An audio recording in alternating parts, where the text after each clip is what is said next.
আসসালামু আলাইকুম। বর্তমান সময়ে আমাদের ধান খেতে যে পোকার উপস্থিতি সবচেয়ে বেশি দেখা যাচ্ছে সেটি হচ্ছে গান্ধি পোকা।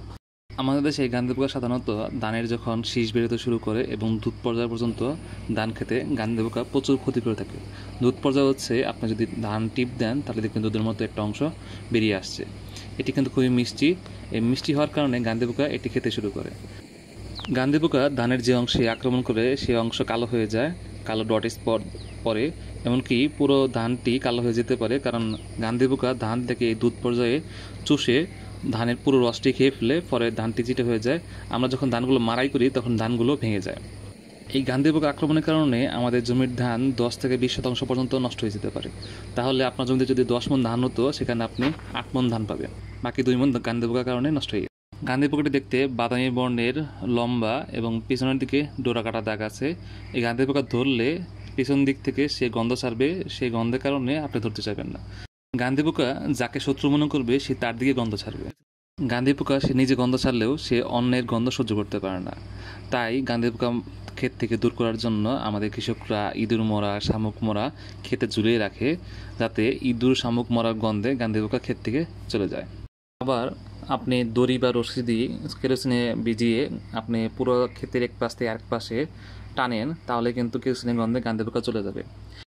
এছাড়া আপনি যদি জমিতে কীটনাশক ব্যবহার করতে চান তাহলে তীব্র ঝাঁঝালো গন্ধযুক্ত, যে গন্ধের কারণে পুরো এলাকা গন্ধে ছড়িয়ে পড়ে, এরকম একটি কীটনাশক হচ্ছে ডাইমাথয়েড গ্রুপের টাপগর স্টার্টার। এই টাপগর স্টার্টার প্রতি লিটার পানিতে 1 মিলি করে মিশিয়ে বা প্রতি 10 লিটার পানিতে 10 মিলি মিশিয়ে আপনি যদি জমিতে স্প্রে করে দেন, এই কীটনাশকের গন্ধে গান্ধি পোকা ক্ষেত থেকে দূরে চলে যাবে এবং মারা যাবে। তাহলে আমরা আজকে শিখলাম যে যেসব পোকা নিজে গন্ধ ছাড়ে সেসব পোকা গন্ধ সহ্য করতে পারে না। গান্ধি পোকা সে গন্ধ ছাড়লেও সে অন্যের গন্ধ সহ্য করতে পারে না। সেজন্য আমরা খেতে শামুক, ব্যাঙ, ইঁদুর মেরে ঝুলিয়ে রাখবো। এই পচা ব্যাঙ, ইঁদুরের গন্ধে, শামুকের গন্ধে গান্ধি পোকা আমাদের ক্ষেত থেকে দূরে চলে যাবে। আর হচ্ছে গন্ধযুক্ত কীটনাশক টাপগর স্টার্টার আমরা জমিতে যদি প্রয়োগ করি তাহলে কিন্তু এই গন্ধের কারণে গান্ধি পোকা ক্ষেত থেকে চলে যাবে এবং এই কীটনাশকের প্রভাবে গান্ধি পোকাগুলো মারা যাবে। ভিডিওটি কেমন লাগলো অবশ্যই জানাবেন। ভিডিও ভালো লেগে থাকলে অবশ্যই সাবস্ক্রাইব করবেন, লাইক বাটন ক্লিক করবেন এবং কমেন্ট করে জানাবেন যে আপনি কী কী ভিডিও চান, কী কী জানতে চান আমার কাছে। অবশ্যই ইনশাল্লাহ আমি আপনাদের সেটাই জানাবো। আসসালামু আলাইকুম, ভালো থাকবেন সবাই। আসসালামু আলাইকুম। বাংলাদেশের কৃষকদের জন্য একটি জরুরি সতর্কবার্তা রয়েছে, সবাই ভিডিওটি মনোযোগ দিয়ে শুনবেন, এড়িয়ে যাবেন না।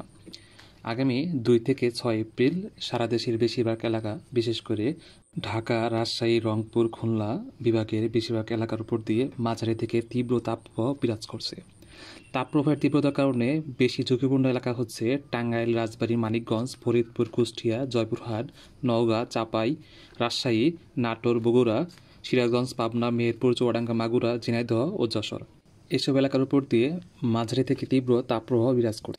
তাপপ্রবাহের কারণে ধান খেতে তাপমাত্রা যখন 35 ডিগ্রি সেলসিয়াসের উপরে বিরাজ করে তখন ধানে চিটা হওয়ার সম্ভাবনা থাকে।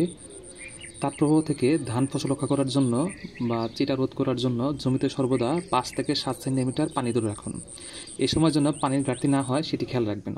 জমি যত শুকনো রাখবেন আপনার ধান গাছে কিন্তু তত বেশি চিটা হবে। তাই জমি কোনো অবস্থাতেই শুকনো রাখবেন না, 5 থেকে 7 সেন্টিমিটার পানি ধরে রাখবেন।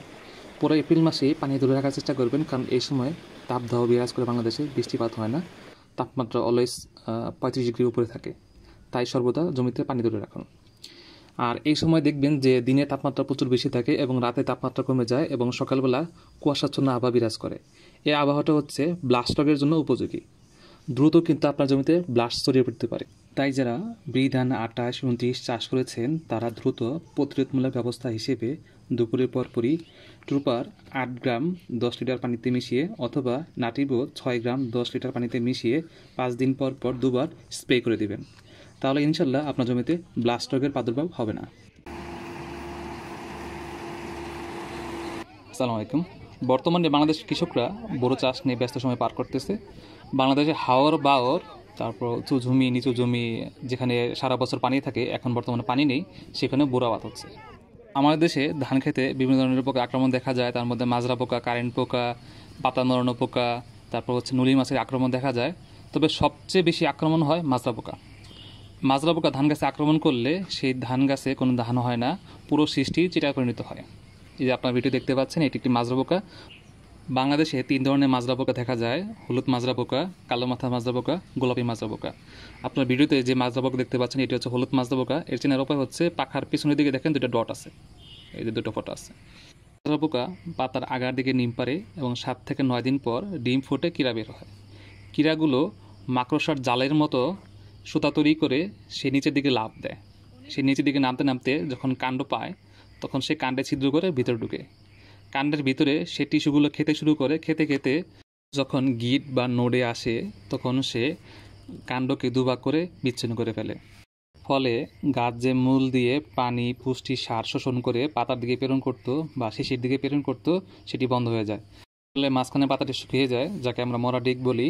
আর মাঝখানে শীষ যখন শুকিয়ে যায় তখন আমরা তাকে মরা শীষ বলি। মরে যাওয়া শীষটি সাদা হয়ে যায় এবং চিটা হয়। আমরা মাঝখানে শীষ যদি টান দেই, যদি চলে আসে তাহলে মাজরা পোকা আক্রমণ হয়েছে, আর যদি চলে না আসে তাহলে ব্লাস্ট রোগের আক্রমণ হয়েছে। যে আপনারা দেখতে পাচ্ছেন সাদাটে হলদে কীরা, এই কীরাটি মাজরা পোকার কীরা। এটি গাছের কাণ্ডের ভিতরে ঢুকে এই যে মরা ডিগ, মরা শীষের সৃষ্টি করে এবং কৃষকের প্রচুর লস হয়। ধান গাছের মাজরা পোকা দমনের জন্য আমাদের কিছু প্রতিরোধমূলক ব্যবস্থা গ্রহণ করতে হবে, যেগুলো করলে আমাদের জমিতে মাজরা পোকা হবে না বা মাজরা পোকা আক্রমণ খুব বেশি হবে না। যেমন ধান গাছের 40 দিন বয়স পর্যন্ত কোনো প্রকার কীটনাশক দেওয়ার প্রয়োজন নেই, কারণ 40 দিন বয়স পর্যন্ত কোনো প্রকার পোকা ধান গাছে আক্রমণ করে না। তাই আমরা 40 দিন বয়স পর্যন্ত কোনো প্রকার কীটনাশক স্প্রে করব না। তারপর আমরা ধান গাছের ক্ষেতের মাঝে মাঝে আমরা ডাল পুঁতে দেব, যে ডালে আপনার পাখিগুলো এসে বসবে এবং সেই মাজরা পোকার মদগুলো খেয়ে ফেলবে। আপনি যদি লক্ষ্য করেন যে প্রতি 20টি কুশির মধ্যে একটি কুশি সাদা শীষ বা মরা ডিগ দেখা যাচ্ছে, তাহলে অবশ্যই আপনাকে স্প্রে করতে হবে। স্প্রে করার জন্য আমি আপনাদের কিছু কীটনাশক সাজেস্ট করব, যেগুলো আপনারা প্রয়োগ করলে অবশ্যই মাজরা পোকাতে পরিত্রাণ পাবেন। যেমন সিনজেন্টার ইনসিপিও 200 SC প্রতি 10 লিটার পানিতে 6 মিলি করে আপনি স্প্রে করবেন। ইনসিপিও কিন্তু বর্তমানে বাজারে ভেজাল বেরোয়েছে, অবশ্যই আপনি আসল ইনসিপিও দেখে কিনবেন। আসল ইনসিপিওতে আপনি এই যে ভিতরে এই যেরকম দাগ দাগ থাকবে, যেটি হচ্ছে আসল ইনসিপিও। এনসিপিতে রয়েছে প্লিনাজোলিন টেকনোলজি, যার কারণে স্প্রে করার পর যদি বৃষ্টি হয় তাও এটি বৃষ্টির পানিতে ধুয়ে চলে যাবে না, এটি পাতার গায়ে 14 থেকে 21 দিন পর্যন্ত লেগে থাকবে। আপনি এনসিপি স্প্রে করলে 20 দিন পর্যন্ত আপনার ধান গাছে কোনো প্রকার মাজরা পোকার আক্রমণ হবে না। এছাড়া আপনি বায়ার কোম্পানির ভায়াগো 200 SC এটি আপনি প্রয়োগ করতে পারেন। এছাড়া রয়েছে ন্যাশনাল এগ্রিকেয়ারের কার্টাপিট, তারপর হচ্ছে হেকেমের লজিক্যাল, লরাকু। এছাড়া রয়েছে বাতির এসিপিট প্লাস। বর্তমানে কম দামে সবচেয়ে ভালো কীটনাশক হচ্ছে বাতির আপনি প্রয়োগ করলে আপনি চোখ বন্ধ করে মাজরা পোকার আক্রমণ থেকে রক্ষা পাবেন। আমি যে কীটনাশকগুলোর নাম বললাম তার যে কোনো একটি আপনি ধান গাছের বয়স যখন 50 থেকে 7 দিন বয়স হবে তখন স্প্রে করবেন। তারপরে 70 থেকে 80 দিন যখন বয়স হবে তখন আপনি দ্বিতীয়বার স্প্রে করবেন। দ্বিতীয়বার স্প্রে করলে আপনারা স্প্রে করা লাগবে না। ইনশাল্লাহ আপনার জমিতে মাজরা পোকার আক্রমণ হবে না, আপনি ভালো পরিমাণে ধান পাবেন এবং আপনার ধান গাছগুলো সুস্থ সবল থাকবে। বর্তমান সময়ে ধান গাছে আরেকটি পোকার বেশি আক্রমণ দেখা যাচ্ছে, সেটি হচ্ছে পাতা মরানো পোকা বা লিফ রোলার। লিফ রোলার বা পাতা মরানো পোকার কীরা পাতায় প্রবেশ করে, তারপরে যে এরকম মাকড়সা যেমন মুখ দিয়ে আপনার হচ্ছে জাল বের করে, সেরকম এরকম মুখ দিয়ে সিল্কেন থ্রেড বা সুতা বের করে সেই পাতাটাকে পেঁচিয়ে ফেলে। তারপর সে ভিতরে পাতার সবুজ অংশ খেতে শুরু করে। কীরা কচি পাতার যে সবুজ অংশ খায় সেটি একসময় রোদে শুকিয়ে সাদাটে বর্ণ ধারণ করে। তার শুকিয়ে যাওয়া অংশে খাদ্য তৈরি হয় না, ফলে গাছটি দুর্বল হয় এবং ধানের পরিমাণ কম হয়, কৃষকের ফলন কম হয়, ফলে কৃষক লসের সম্মুখীন হয়। জমিতে পাতা মরানো পোকার আক্রমণ হলে বা পাতা মরানো পোকা আক্রমণ প্রতিরোধ করতে চাইলে ধান গাছের বয়স যখন 50 থেকে 60 দিন হবে তখন একবার, এবং 70 থেকে 80 দিন বয়স যখন হবে তখন দ্বিতীয়বার, বা একটি স্প্রে করার 20 দিন পরে দ্বিতীয়বার স্প্রে করবেন। স্প্রে করার সময় কীটনাশক বা বিষ হিসেবে আপনি ইনসিপিও, ভায়াগো, কাপ্রাপিট, লজিক্যাল, লরাকু, বাতির, এসিপিট প্লাস এর যে কোনো একটি আপনি স্প্রে করলেই হবে, কারণ এই কীটনাশকগুলো হচ্ছে ব্রড স্পেকট্রাম, এগুলো সব ধরনের ক্ষতিকর পোকা মেরে ফেলে। ধান গাছের আরেকটি ক্ষতিকর পোকা হচ্ছে ধানের গান্ধি পোকা। ধানের শীষ যখন বের হয় তখন থেকে ধান পাকা পর্যন্ত ধানের ক্ষতি করে থাকে। ধান যখন দুধ অবস্থা থাকে তখন এই পোকা এর পিয়ার্সিং সাকিং মাউথ পার্টস ধানের ভিতরে ঢুকিয়ে দেয় এবং ভিতরের দুধগুলো চুষে খায় বা ভিতরের রস চুষে খায়, ফলে ধানে চিটাও হয় এবং ধানে দাগ পড়ে। আবার ধানগুলো যখন মাড়াই করা হয় তখন ধানগুলো ভেঙে যায়। এই পোকা আক্রমণ খুব বেশি হলে আপনি জাল দিয়ে পোকাগুলো কালেক্ট করতে পারেন। পর কেরোসিনে রশি ভিজিয়ে আপনি যদি আড়াআড়িভাবে ধান খেতে টেনে যান তাহলে এই পোকা কিন্তু ধান ক্ষেত থেকে চলে যাবে। তারপর আপনি যদি কেমিক্যাল স্প্রে করতে চান তাহলে হচ্ছে মিপসিন বা হচ্ছে 785 2 গ্রাম পার লিটার হারে মিশিয়ে আপনি স্প্রে করলে এই পোকাটি মারা যাবে। ধান ক্ষেতের আরেকটি ভয়ঙ্কর পোকা হচ্ছে কারেন্ট পোকা বা বিপিএস বা ব্রাউন প্ল্যান্ট হপার। এই হপার ধান গাছে দেখা মাত্র আপনাকে স্প্রে করতে হবে, কারণ হচ্ছে এই পোকা খুব দ্রুত ছড়িয়ে পড়ে এবং আপনার ধান গাছের রসগুলো চুষে খেয়ে আপনার ধানের অবস্থা 12টা বাজিয়ে দেবে।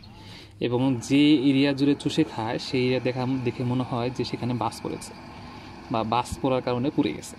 জমিতে কারেন্ট পোকার আক্রমণ দেখা মাত্রই আপনি এই জমিতে স্প্রে করে দিবেন। জমিতে স্প্রে হিসেবে পাইটা 50 ইসি, এটি হচ্ছে পাইমিট্রোজেন গ্রুপের এই কীটনাশকটি আপনি স্প্রে করে দিবেন। আর চেষ্টা করবেন ধান গাছে 2-3 সারি পর পর আপনার হচ্ছে একটু দূরত্ব রাখবেন, যাতে হচ্ছে ধান ক্ষেতের ভিতরে বাতাস চলাচল করতে পারে। কারেন্ট পোকা যখন আপনার ধান ক্ষেতের ভিতরে বাতাস চলাচল করতে পারে না, আর্দ্রতা বেড়ে যায়, তখনই কিন্তু বেশি পরিমাণে আক্রমণ করে। তাছাড়া কিন্তু এই পোকার আক্রমণ খুব একটা দেখা যায় না। এই কারেন্ট পোকা আপনার হচ্ছে আমন ধানে খুব বেশি পরিমাণে হয়, কারণ তখন বৃষ্টিপাত বেশি হয়, স্যাঁতসেঁতে ভাব থাকে। এই পোকা তখন খুব দ্রুত বংশবৃদ্ধি করে। আশা করছি আমার ভিডিওটি থেকে আপনারা ধান গাছে বিভিন্ন পোকার সম্পর্কে জানতে পারলেন এবং পোকার বিরুদ্ধে কী কী প্রতিরোধমূলক ব্যবস্থা নেবেন সেটি আপনারা জানতে পারলেন। ভিডিওটি ভালো লাগলে অবশ্যই সাবস্ক্রাইব করবেন, লাইক বাটনে ক্লিক করবেন এবং আপনার মন্তব্য জানাবেন। আসসালামু আলাইকুম, সবাই ভালো থাকবেন। শুভরাত্রি।